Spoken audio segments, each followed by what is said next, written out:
Baik, selamat pagi Tribuners. Hari ini kita berada di ruang Set 1 DPRD Kabupaten Demak. Kedatangan tamu istimewa, yaitu Ketua DPRD Demak, Bapak Haji Sri Fahrudin Bisri Slamet. Nanti kita ngobrol santai tentang seluk-beluk beliau sehingga menjadi Ketua Dewan. Namun alangkah baiknya kita ngopi dulu, Pak. Ngopi sama. Tunjuk, Pak. Nggih.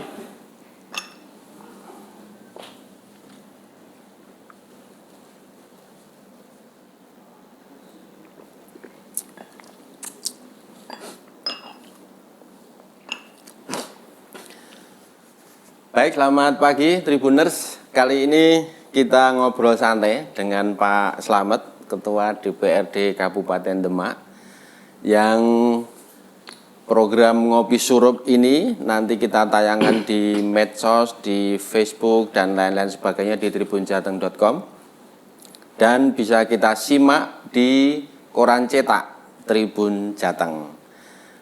Sebelum kita mulai obrolan yang luar biasa kali ini, saya minta tolong Pak Slamet. Biasa disapa Pak Slamet, tapi namanya sebenarnya panjang, Pak Haji Sri Fahrudin Bisri Slamet. Pak Ketua, ini bisa minta tolong cerita sedikit bagaimana perjalanannya bisa menjadi Ketua Dewan. Ini saya lihat di dokumen Bapak 4 periode jadi anggota DPRD, Pak. Nggih. Monggo Pak Slamet. Nggih, matur nuwun. Sebenarnya apa ya? Tidak banyak yang harus diceritakan untuk diri saya. Siap. Nah, cuman ini karena panjenengan ya, bagaimana saya tak bercerita tentang awal mula saya berpolitik. Siap. Jadi memang saya dari sekolah SMA itu sudah senang dengan PDI Perjuangan. Karena saya melihat Presiden Republik Indonesia yang pertama, Bung Karno, itu adalah yang membuat saya termotivasi untuk di PDI Perjuangan. Di selepas SMA saya nikah muda.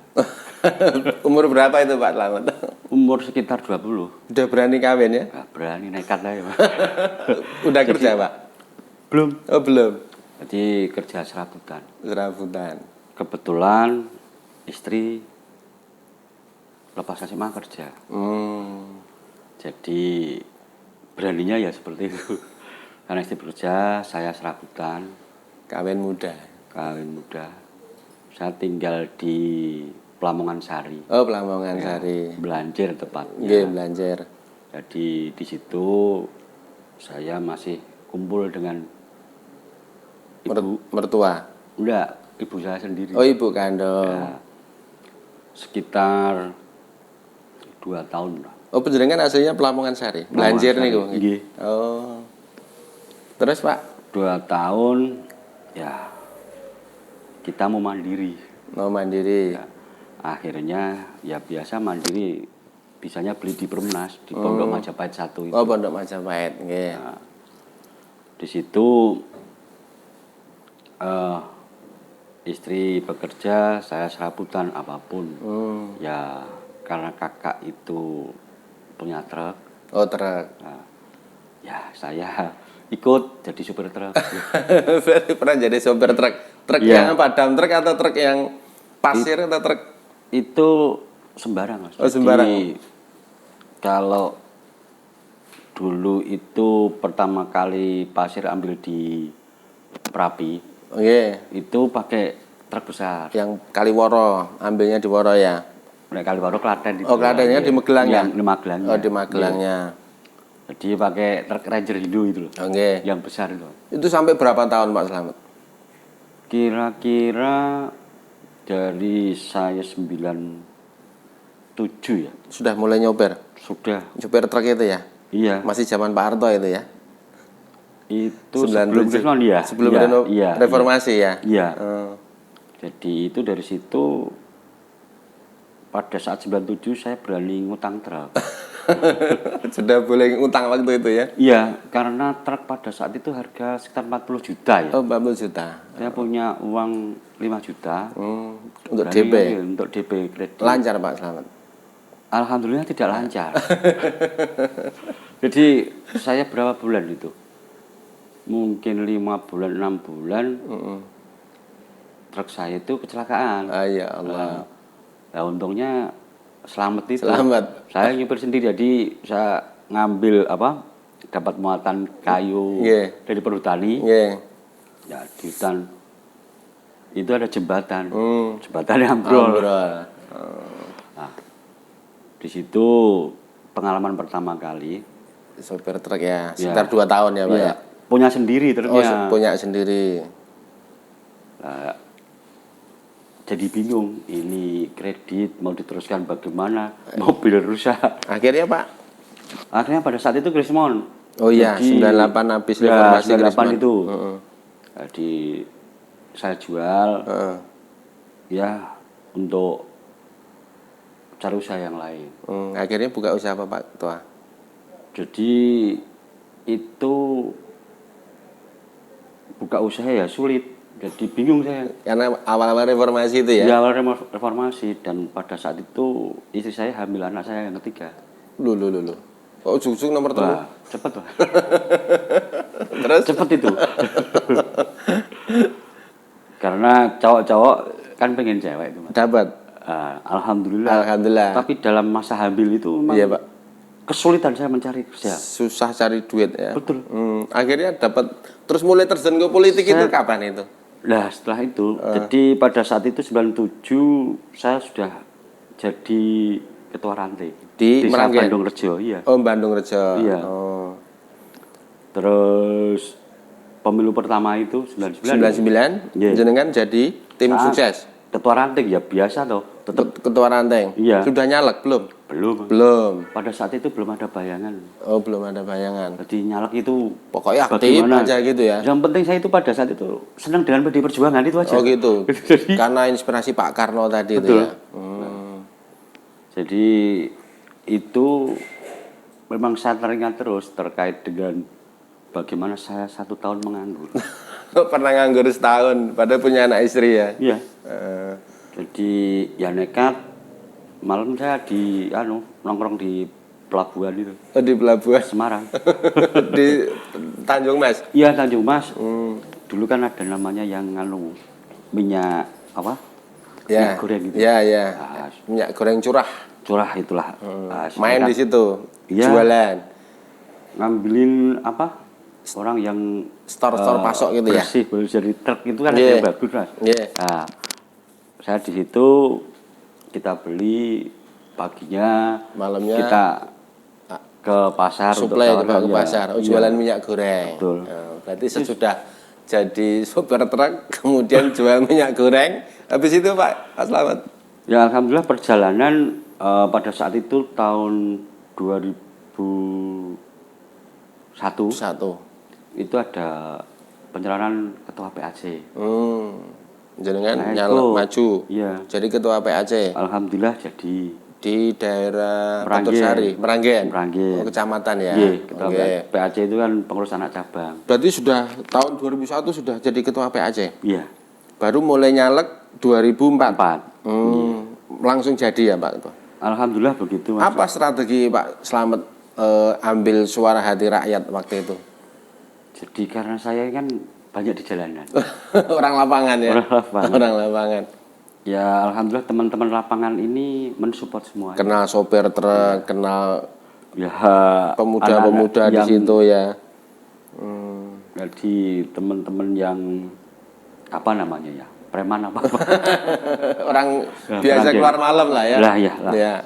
Banyak yang di situ, jadi semua kalangan kita kumpul. Alhamdulillah 2004 itu mereka mensupport saya. Jadi ya Pak? Alhamdulillah jadi. Dari PDIP ya? Dari PDI Perjuangan. Terus 2004, 2009 PDIP lagi jadi lagi? Ya itu dari 2004, 2009 ini ada kisah yang menarik. Udah sebentar coba. Karena 2004 itu kan masih nomor urut. Iya, waktu itu nomor urut. 2009 Suara terbanyak. Suara terbanyak. Padahal saat itu kita sudah rebutan nomor itu. Kadung rebutan nomor Iya. urut ya.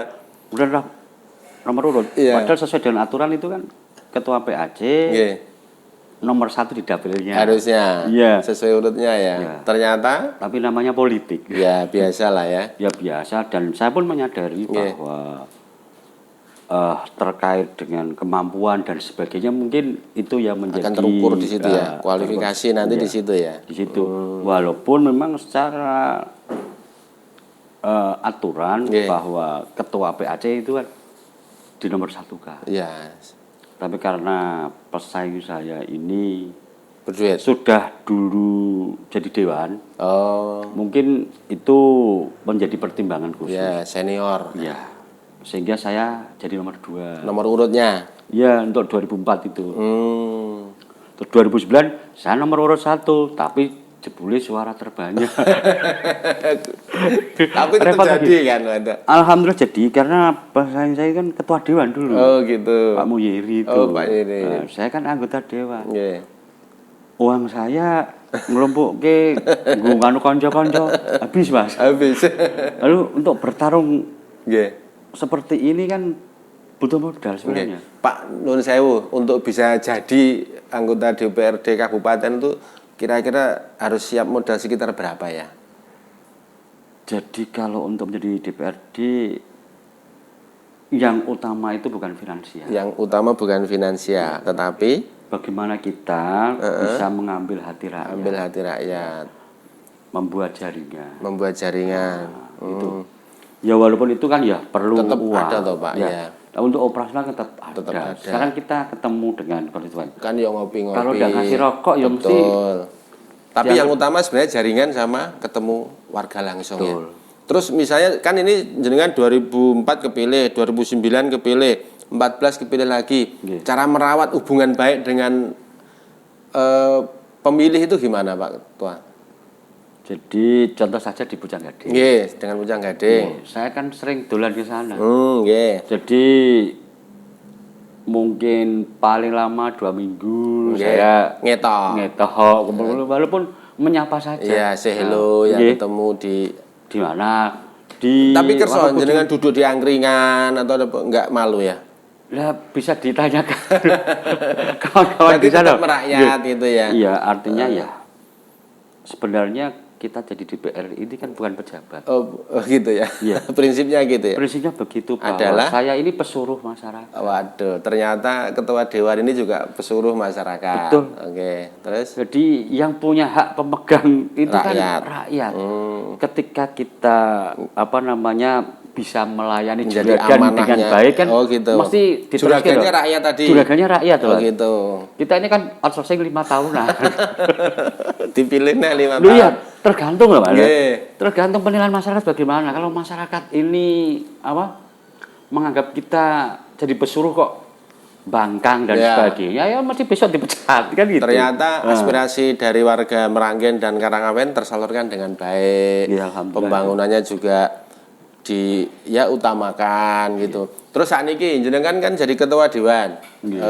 Kesibukannya luar biasa. Iya. Itu masih ada bisnis lain atau masih ada usaha lain atau memang fokus di situ Pak Ketua? Ya nek biasa tuh Mas tetap ya punya usaha. Tetap ada usaha. Nek jaga Gaji. gaji dan sebagainya ya Tetap ya tombok ya Pak ya. iso dikerawos istri terus Pak. Apa Pak usaha sampingannya apa yang dijalankan oleh anggota timnya atau bisnis jenengan apa? Jadi kita kan kerjasama dengan jaringan yang ada. Oh gitu. Ya salah satunya kadang-kadang kita kaplingan. Oh kaplingan. Enggak truk-truk tadi itu enggak? Udah habis kapok. Siapa tahu punya banyak truk kemudian suruh ngangkuti galian C gitu ya. Tidak ya. Enggak ya. Jadi memang itu sebenarnya itu cita-cita saya dari kecil itu saya tidak tahu kok saya itu Enggak kok, melihat supir truk kok seneng loh. Indah gitu Indah. ya. Asik gitu ya. Apalagi kalau melihat supir bis Nggih. kita kok gagah. Kayak kuoso gitu ya Pak ya. Itu. Lah, dulu Pak Slamet waktu kecil tuh cita-citanya pengen jadi apa sih? Jadi supir truk saudara. Sederhana. Cita-citanya Mas. jadi sopir truk. Saya tidak tahu kok bisa Ternyata jadi sekarang di sini, jadi gitu. ketua dewan. Tidak terlalu muluk-muluk Mas. Kita Gitu hidup, ya. ya apa yang ada kita jalani saja. Nggih. Jadi kita mengalir, Nggih. artinya bahwa kita percaya Tuhan pasti menempatkan yang terbaik untuk Yang kita. cocok ya, yang terbaik menurut pandangannya Iya. ya. Jadi kita ikhlas saja. Nggih. Pak, itu di sela-sela kesibukan gimana bagi waktu dengan keluarga, dengan anak istri gitu. Protes nggak Bapak itu kok di kantor terus, sibuk terus gitu? Kalau anak-anak nggak protes, Anak-anak nggak protes? yang protes istri. Jadi anak saya ini alhamdulillah 3 Nggih. sudah Lulus. kerja semua. Oh iya toh? Nggih. Lah sekarang duitnya untuk apa Pak kalau sudah kerja itu? Nah, duit kan fleksibel toh. Untuk sembarang. Oh gitu ya. Oh, Nggih. tiga-tiganya udah kerja. Nggih, alhamdulillah itu. Sampun mentas jawane nggih. Nggih. Hobinya apa Pak Slamet? Ya, hobi biasa nongkrong Mas. Nongkrong sambil dengar aspirasi warga gitu ya. Mendaki gunung suka nggak? Suka Mas. Mancing? Suka juga. Sukanya mancing di mana? Mancing ya di masyarakat. Ya biasa. Kadang-kadang kalau kita ketemu komunitas yang sering mancing ya kita ikuti. Gabung. Kita gabung gitu. Touring Pak? Belum? Touring, pit-pitan, jalan jauh gitu? Suka. Juga. Pokoknya selerane cah nom-nom melu gitu ya. Jadi walaupun rada ora seneng ya jadi seneng gitu. Ziarah-ziarah makam gitu suka nggak? Suka. Oh suka juga. Kalau itu saya seringnya dulu dengan Pak Mas Kuri, ketua Oh DPC yang dulu, Gerindra. yang dulu akrab dengan itu ya. Iya. Oh gitu. Terus Pak ini agak ini Demak ini yang kira-kira APBD 2021 prioritasnya ke arah mana ini? Agak serius sedikit ini Iya. sebagai ketua DPRD. Jadi sesuai dengan fokus tahunan Nggih. dalam kondisi seperti ini kemarin untuk pusat kan juga diubah. Nggih. Jadi ada 2 hal yang perlu diperhatikan. Nggih. Yang pertama menyangkut dengan keselamatan karena adanya COVID ini. Penanganan pandemi. Artinya penanganan pandemi. Oh ini. fokusnya masih di situ. 2021 2021 anggarannya masih ke situ. loh, ya masih ke situ. Oh masih ke situ karena masih kita belum tahu vaksinnya sampai kapan. sampai kapan dan mesti kita persiapkan anggaran untuk pembelian vaksin untuk masyarakat Kabupaten Demak. tetap ya alokasinya ke Ya situ harus ya. Nggih, kalau siap. tidak dianggarkan untuk pembelian vaksin, lah nanti repot kalau vaksin sudah turun. Ya betul. Mau beli dari uang mana? Terus selain untuk pandemi untuk apa Pak? Anggaran Untuk- yang gede, Peningkatan perekonomian. perekonomian. Ini kan kondisi seperti sekarang ini Hmm, banyak usaha-usaha yang kolab. kena dampak Ya, ya. kena dampak. Nah, bagaimana masyarakat ini masih bisa berdaya atau mempunyai pendapatan? Cepat menggeliat lagi, Iya. ekonominya pulih lagi. Betul. Berarti orientasi pertama prioritas anggaran tadi satu penanganan pandemi, yang kedua adalah untuk pemulihan ekonomi. Ada lagi Pak?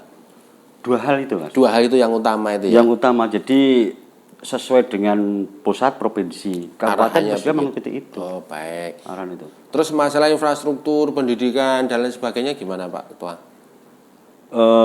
Yang terutama pendidikan, karena pendidikan ini kan salah satunya tujuannya adalah untuk mengentaskan kemiskinan. Jadi terkait pendidikan ini bagaimana Pemkab ini bisa hadir terkait untuk sumber daya manusianya.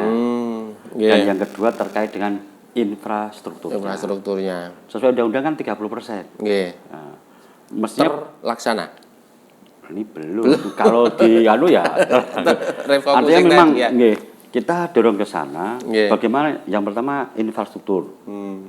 Kita harus punya data terkait dengan gedung-gedung ini yang rusak berat, Nggih. rusak sedang, rusak ringan. Kita harus punya data. Termasuk gedung sekolah, Ya, kelas gedung sudah sekolah itu. ada datanya Nggih. ya. Mungkin dari yang terkecil PAUD mungkin. Mau tetap kita perlu- ya, perhatikan ya. Loh, justru sebenarnya kita ini kan harus concern ke sana. Karena apa? Bahwa itu kan usia-usia yang krusial, Nggih. usia emas. Kalau kita salah mendidik, repot. Nggih.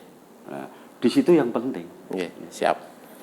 Baik, Tribuners, kali ini obrolan akan kita lanjutkan, tetapi kita jeda ngopi dulu. Monggo dhewe Siap. Pak Kepala. Kalau jadi kopi ini pingin yang anu, Kental. bukan Pahit. pahit. Nggih, monggo. Biar pahit di kopinya, kehidupan kita tetap manis begitu Pak. Baik, Tribuners, tiba saatnya pada pertanyaan yang mendebarkan, yaitu quick question. Ada 10 pertanyaan yang ditujukan kepada Ketua DPRD Demak ini dan harus dijawab dalam waktu singkat dan cepat. Pilihannya ada 2 dan kita saksikan Ketua DPRD Demak akan menjawab dengan cepat. Tradisional atau modern? Tradisional. Santri atau politisi? Politisi. Partai atau rakyat? Rakyat. Pendidikan atau kesehatan? Pendidikan. Wisata modern atau religi? Religi. Pantai atau gunung? Gunung. Jambu atau belimbing? Jambu. Nasionalis atau religius? Nasionalis. Masak atau dimasakin? Masak. Buruh atau investor? Buruh. Baik, Bapak pilih nasionalis religius, kemudian wisata modern atau religi, Bapak pilih religi. Kenapa Pak Slamet pilih religi? Jadi begini Mas, kalau wisata religi ini biasanya masyarakat akan selalu ke sana karena tidak butuh biaya banyak. Apa sih yang diandalkan Demak Pak untuk wisata religi? Jadi wisata religi ini kita memang tidak mengambil PAD. Artinya kalau ada pengunjung ke sana, bagaimana multiple effect terhadap masyarakat di sekitar. Oh gitu. Pertumbuhan ekonomi yang penting bahwa masyarakat ini punya pendapatan di sana. Enggak dipungut retribusi ke pemerintah? PAD? Enggak, jadi hanya parkir saja. Oh gitu ya. Iya. Karena orang berdoa kenapa harus dimintai retribusi? Biasanya orang berdoa itu kan banyak orang yang bermasalah, Mas. Butuh karena Nah, butuh ke sana ketika ya. pileg, Iya. lihat Rame di ke Magelang sana. banyak yang berdoa di Ke sana. makam Kadilangu, Ya. Sunan Kalijogo, Ya. ke Masjid Agung Demak. Lah ya, prihatin kok malah Prihatin. dipungut. Ya. Iya betul. Iya. Terus satu lagi Pak, tadi Bapak Pak Slamet pilih masak. Memang jenengan bisa masak? Bisa Masak apa aja? nasi goreng. Yang penting kan masak itu. Nah, masak siput-siput bisa? Bisa. Bisa. Kalau pokoknya yang goreng-goreng bisa, Pak. Oh gitu ya. Kita kan pintar menggoreng, Pak. Kata nasi goreng memang spesial ya. Iya. Terus jenengan partai atau rakyat tadi pilih Rakyat. rakyat. Kenapa Pak? Jadi kita berpartai Oke. ini kan untuk rakyat sejahtera. Artinya di situ partai hadir untuk membuat rakyat sejahtera. Sehingga kalau kita di rakyat, artinya kan kita sudah di partai.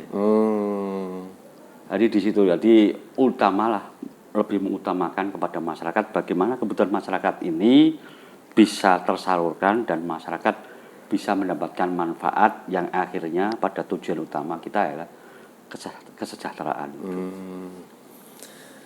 Baik, terima kasih Pak Slamet, Ketua DPRD Kabupaten Demak.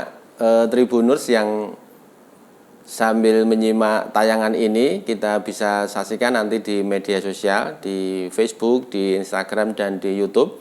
Dan besoknya kita lihat di koran cetak Tribun Jateng. Hari ini obrolan ngopi surup dalam suasana santai dengan Pak Slamet yang ternyata juga seorang pernah menjadi sopir truk dan penjual minyak goreng di Pelabuhan Tanjung Mas, luar biasa. Meskipun saat ini menjadi ketua DPRD Kabupaten Demak yang sangat sibuk, ternyata beliau masih bisa masak nasi goreng untuk anak istrinya. Baik, terima kasih. Sebelum kita tutup, saya minta closing statement dari Pak Slamet untuk pembaca biar menjadi inspirasi yang luar biasa. Monggo Pak Ketua. Terima kasih untuk para pemirsa. Mungkin sedikit cerita dari saya ini bisa menginspirasi walaupun kita di awal tidak punya apa-apa, tapi niat dan semangat ini ada untuk mencapai tujuan kita. Insya Allah kalau kita niatkan dengan baik, insya Allah Allah akan memberikan jalan yang terbaik untuk kita semuanya. Baik, terima kasih. Closing statement dari Pak Ketua DPRD Kabupaten Demak sangat menginspirasi kepada kita semua bahwa niat yang baik pasti ada jalannya. Kita tutup dan kita akhiri dalam pertemuan Ngopi Surup pada pagi hari ini, dan bisa kita saksikan program Ngopi Surup Tribun Jateng dengan obrolan narasumber yang akan datang. Terima kasih. Kita minum kopi lagi, Pak Slamet. Siap.